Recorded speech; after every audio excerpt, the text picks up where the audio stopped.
వీటిని గుంత పొంగనాలు అంటారు.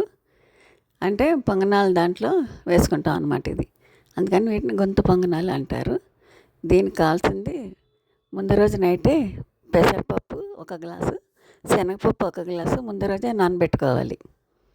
అట్లా నానబెట్టుకుని ప్రొద్దుటే దీంట్లో ఇది బాగా ముందు కడుక్కోవాలి 2-3 సార్లు వాష్ చేసుకున్నాక దీంట్లో చిన్న అల్లం ముక్క, జీలకర్ర, ఒక స్పూన్ జీలకర్ర, 2 స్పూన్లు ధనియాలు, అల్లం ముక్క, జీలకర్ర, ధనియాలు, అల్లము, పచ్చిమిర్చి ఇవన్నీ ఈ పప్పుతో పాటు మిక్సీలో వేసుకోవాలి.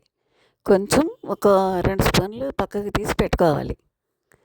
ఇవన్నీ వేసుకున్నాక మిక్సీ పట్టుకున్నాక దాంట్లోకి మనం క్యాప్సికము, ఉల్లిపాయలు, కొత్తిమీర, క్యారెట్, బీన్స్ అన్నీ చిన్నగా, క్యారెట్ అయితే తురుముకోవాలి, బీన్స్ అయితే చిన్నగా కట్ చేసుకోవాలి. క్యాప్సికము, కొత్తిమీర,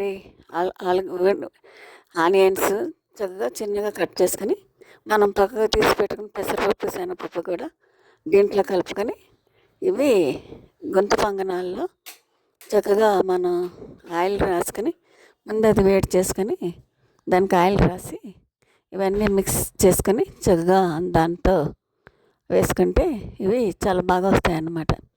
ఇవి పిల్లలు పెద్దలు అందరూ తినచ్చు, చాలా బాగుంటాయి. లెస్ ఆయిల్, చాలా హెల్త్కి మంచిది. ఇది బ్రేక్ఫాస్ట్లో పిల్లలకి పెట్టచ్చు. లంచ్ రోజు రైస్ తినరు కదా, పట్టుకెళ్ళరు కొంతమంది పిల్లలు. అలాంటప్పుడు వాళ్ళకి ఇది లంచ్ బాక్స్లో కూడా పెట్టచ్చు. ఈవినింగ్ స్నాక్ లాగా తినచ్చు.